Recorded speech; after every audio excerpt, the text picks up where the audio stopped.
جو بات آپ کی خدمت میں عرض کرنا چاہتے ہیں وہ 3 باتیں ہیں. اب نمبر 1 اپنے مکاتب کو چلاتے رہو, پیٹ مت کھائیں, بھوکے رہیں, فاقہ کریں, لیکن ان مکتبوں کو زندہ رکھیں. نہیں تو خدا کی قسم کہتا ہوں کہ قبر میں تم سستو گے اور تڑپو گے اور ترسو گے اور آہ کرو گے, کوئی بھی سورۃ فاتحہ پڑھ یا مسجد والا نہیں کرے.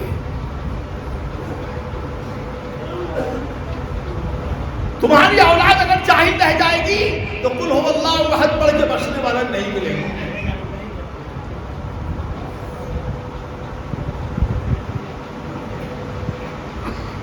کیا حال ہے؟ 50 روپے مکتب کا معلم بیچارہ 50 روپے مہینہ مانگتا ہے تو لوگ نہیں دیتے. بیڑی پی رہے ہیں, سگریٹ پی رہے ہیں, اس کو کیا کہتے ہیں, اسے دوا میں کھاتے ہیں, کھیتی کھا رہے ہیں. اس کے لیے تمہارے پاس پیسہ ہے, ایمان کو بچانے کے لیے پیسہ نہیں ہے تمہارے پاس. خدا کی قسم اگر 10 روپے بھی آپ سوچ رہے 10 روپے ہم نے ہر مکتب کو 10 روپے دینے ہیں, یہ مکتب زندہ ہوگا. یہ آم کے گھن پر کلمہ راجا کب تک چلے گا؟ یہ مانگے کی فاتحہ سے کام کب تک چلے گا؟ ہر گاؤں کے لوگ ذمہ داری لیں کہ نہیں ہم اپنے گاؤں کے مکتب کو خود چلائیں گے, 10 روپیہ دیں گے ہر بچے پر, ہر ہفتے 10 روپیہ دیں گے, ہر ہفتے ہم 1 مٹھی چاول دیں گے, ہر ہفتے ہم 1 مٹھی آٹا دیں گے, ہر ہفتے 1 مٹھی ہم چنا دیں گے. وہ بیچ کر کے پیسے اتنے آئیں گے کہ مدرس کی تنخواہ ہو جائے گی. اگر آپ 10 روپیہ دیں گے ایک مدرس کی اور تنخواہ ہو جائے گی. اور حضرت ہردوئی نے چلا کے دکھلایا,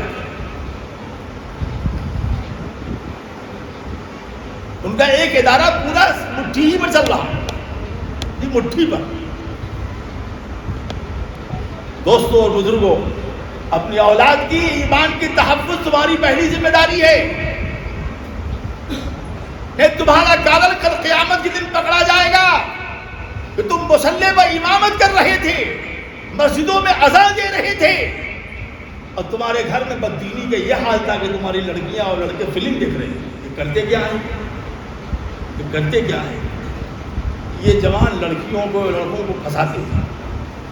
اسلام دشمن طاقت ہے, اور نئے نئے طریقہ اپناتے. کیا طریقہ اپناتے ہیں؟ دوستی کر لیا کسی لڑکی سے یا لڑکے سے, اس کو گفٹ میں کچھ دے دیا, کیلا سیب انگور مٹھائی, اس میں گائے کا پیشاب, گائے کا گوبر, سور کی ہڈی پیس سے ملا دی. اس کی 3 تاثیریں. تاثیر کیا ہے کہ جو اس کو کھا جاتا ہے اس کا دل و دماغ سب سے پہلے رائحت سے ہٹتا ہے. اس کو اتنی نفرت ہو جاتی ہے ماں باپ سے, بھائی بہنوں سے, وہ وہیں جائے گا. میری ابھی قصہ پیش آیا 8-10 دن پہلے کا. ایک لڑکی رات کو اٹھ کے بھاگے, ارے معلوم کہاں ہے؟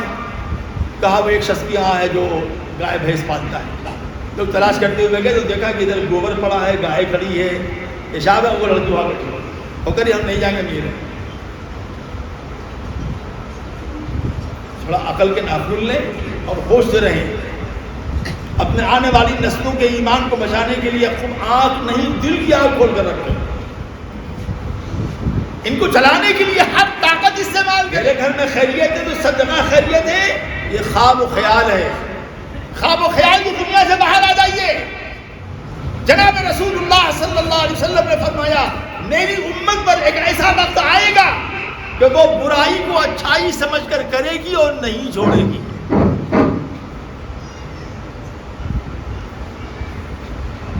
خود بھی برباد ہوگی, دوسروں کو برباد کرے گی.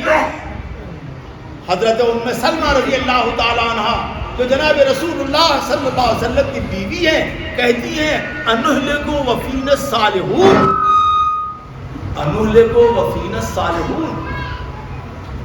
ام سلمہ فرماتی ہیں اپنے نبی سے, اپنے سرتاج اپنے آقا سے, یا رسول اللہ ہم ہلاک ہو جائیں گے جبکہ ہمارے درمیان میں صلحائے امت ہوں گے, عالم ہوں گے, حافظ ہوں گے, دائی ہوں گے, قاری ہوں گے, پیر ہوں گے, مولانا ہوں گے, وفین الصالحون. قال النبی علیہ الصلوۃ والسلام بلا, ہاں ہوں گے.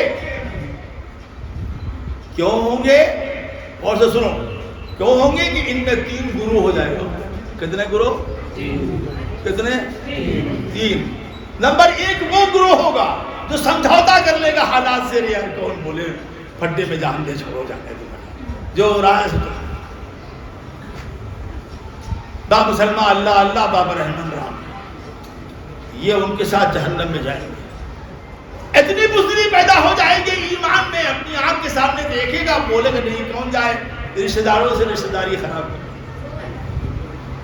یہ بھی جائیں گے جہنم۔ دوسرے وہ لوگ ہوں گے جو نصیحت تو کریں گے لیکن اس کا خیال رکھیں گے کہ ہمارے دنیاوی مفاد ختم نہ ہو، کہ یہ بھی جہنم میں جائیں۔ تیسرے وہ لوگ ہوں گے جو شب بیدار ہوں گے، تہجد گزار ہوں گے، الا اللہ کی ضربیں لگاتے ہوں گے، یہ بھی جہنم میں جائیں گے، اس لیے کہ انہوں نے قوت اپنی ایمانی طاقت کو نہیں خرچ کیا اس برائی کو مٹانے میں۔ تو اقلہم قلیل، وہ حدیث کا آخری ٹکڑا ہے کہ ایک چھوٹی سی جماعت ہوگی، تھوڑی سی مردان حر، جن کی وفاداری اللہ سے ہوگی، جن کی وفاداری رسول اللہ سے ہوگی، جن کی وفاداری قرآن سے ہوگی، جنہوں نے اپنی جان مال عزت آبرو کو سب بیچ دیا ہوگا جنت کے بدلے میں اور اللہ کی رضا کے بدلے میں، وہ گرجیں گے اور برسیں گے، وہ تڑپیں گے اور بولیں گے، اور وہ لوگوں کا سینہ پکڑیں گے، لوگوں کا کھاڑر پکڑیں گے، کہاں جہنم میں جا رہے ہو تم، باہر آؤ، تم رسول اللہ کی امت ہو، یہ جنت میں جائے۔ پڑھو ابو داؤد شریف کی حدیث کیا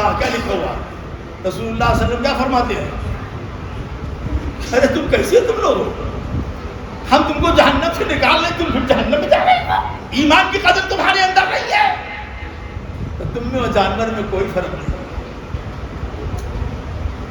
جب مرچا اور حلوہ برابر ہو جائے تو سمجھ لو ایسے شخص کو شدید نزلہ نہیں ہوا، نزلہ بھی بخار ہو گیا، ملیریا اور فائلیریا ہو گیا ہے اس کو، کہ مرچا کھائے تو گاجر کا حلوہ لگے اور گاجر کھائے لگے مرچا لگے، کیونکہ مزاج فاسد ہو گیا، مذاق فاسد ہو گیا، تو کڑوی چیز اچھی لگ رہی ہے اور میٹھی چیز خراب ہو رہی ہے۔ لاہور کی عدالت میں جب شیخ الاسلام مولانا حسین احمد مدنی نے کہا تھا، جج نے پوچھا تھا تم حسین احمد ہو؟ کہا ہاں میں حسین احمد ہوں۔ تم نے انگریزی حکومت میں حرام کا فتویٰ دیا ہے کہ انگریزی حکومت میں نوکری کرنا حرام ہے؟ کہا میں حسین احمد ہوں، میں کہتا ہوں تیری حکومت کی نوکری کرنا حرام ہے۔ تو مولانا محمد علی جوہر جو حضرت شیخ الاسلام سے جری تھے، جنہوں نے کانگریس کے علاج میں گاندھی جی سے کہا تھا گاندھی جی سیاسی اعتبار سے اب ہمارے رہنما ہیں، مذہبی اعتبار سے آپ کافر و جہنم میں جائیں گے، اس کو کہتے ہیں ایمان، اب ہمارے مذہب میں دخل نہیں دے سکتے۔ مولانا محمد علی جوہر نے کہا تھا حضرت رحم کر لیجیے اپنے اوپر ذرا، حضرت رحم کر لیجیے ذرا اپنے اوپر، یہ سب آپ کو پھانسی پہ چڑھا دیں گے۔ تو حضرت شیخ الاسلام نے ایک جھاپڑ مارا مولانا محمد علی جوہر، کہ پیچھے ہٹ جاؤ، میری جان، میری آل، میری اولاد، میری لڑکے، میری عزتیں، یہ سب پامال ہے محمد الرسول اللہ کے قدموں میں۔ خدا کا دین زندہ رہے گا تو حسین احمد بھی زندہ رہے گا، دین زندہ نہیں ہے تو حسین احمد کو مر جانا چاہیے، یہ مزاج بننا چاہیے۔ یہ تمہارا مزاج نہیں بن رہا، تم ٹانگیں کھینچ رہے ہو، علماء کی عزت نہیں ہے، اماموں کا احترام نہیں ہے، مکتب میں پڑھانے والوں کو جتنا حقیر یہ قوم سمجھتی ہے شاید کوئی اور سمجھتی ہو۔ حضرت مولانا خلیل احمد نور اللہ مرقدہ مہاجر مدنی کے شاگرد مولانا عبد الرحمن کامل پوری بخاری شریف پڑھاتے تھے، مسلم شریف پڑھاتے تھے، سادات تھے، سید السادات، صوبہ سرحد کے علاقے کے رہنے والے، بڑے خوبصورت، بڑے حسین۔ حضرت مولانا خلیل احمد صاحب مہاجر مدنی رحمۃ اللہ علیہ استاد اور شیخ ہونے کے باوجود ان سے دب جاتے تھے۔ حضرت تھانوی رحمۃ اللہ علیہ سے حضرت رجوع کیا، ان کے خلیفہ بھی ہوئے، یہ واحد حضرت تھانوی کے خلیفہ ہیں کہ انہوں نے ایک ایک بات کی، حضرت کبر کس کو کہتے ہیں، حضرت نے لکھا کبر اس کو کہتے ہیں، یہ ہمارے اندر ہے کہ نہیں، کیا علامت اس کی ہے، دیکھو ہے کہ نہیں۔ اس طریقے سے ایک ایک چیز کا حساب کر کے سوال جواب کر کے اپنا جو ہے تو اپنی اصلاح کرایا اور حجاز بھیجا۔ وہ فرماتے ہیں، اب غور سے سن لو، جو لوگ مکتب کے معلموں کو حقیر سمجھتے ہو، خدا کی قسم ان کے جوتوں میں لگی ہوئی خاک کے برابر تم نہیں ہو۔ یہ مکتب کے مسجد کے مؤذن ہو یا مکتب کے ملا، یہی تمہارا ایمان بچائیں گے اور یہی تمہارے ایمان کو بنائیں گے، اور ایمان سے بڑی کوئی چیز نہیں، بشرطے کہ تم سمجھو۔ وہ فرماتے ہیں کہ ہم سبق پڑھاتے تو دل نہیں لگتا، مسلم شریف کے سبق پڑھا رہے دل نہیں لگ رہا، بخاری کے سبق پڑھا رہے دل نہیں لگ رہا، نماز پڑھا رہے تو دل نہیں لگ رہا، ذکر کر رہے ہیں کیا ہوا کہ آدمی کے ساتھ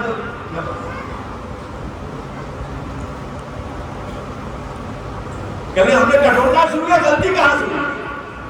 آج ہم ٹٹولتے ہیں اس میں غلطی کہاں ہے، وہ ٹٹولتے تھے میرے میں غلطی کہاں ہے، یہ فرق پیدا ہو گیا۔ آج ہم تلاش کرتے ہیں اس میں کیا کمی ہے، پہلے کے لوگ تلاش کرتے تھے مجھ میں کیا کمی ہے، یہ فرق پیدا ہو گیا۔ تو کہتے ہیں ہم نے ایک دن ایک لفافہ نکالا، اپنے ان تمام اساتذہ کو خط لکھا تھا جن سے ہم نے پڑھا تھا، تو کہتے ہیں کہ جو آدمی طالب اصلاح ہوتا ہے نا اس کی اصلاح ہو جاتی ہے بشرطے کہ سچا طالب ہو۔ تو کہتے ہیں کہ میں نے پکڑ لیا کہ کیا بات ہے، کہا ہم نے جن اساتذہ سے پڑھا سب سے ہم نے دعائیں لی، ان سے اپنی خطائیں معاف کرائیں، لیکن نورانی قاعدہ جس نے پڑھایا تو اس سے مجھے ملاقات کرنا مجھے والا نہیں، کہ یہ اس کی نہ ہو سکتی۔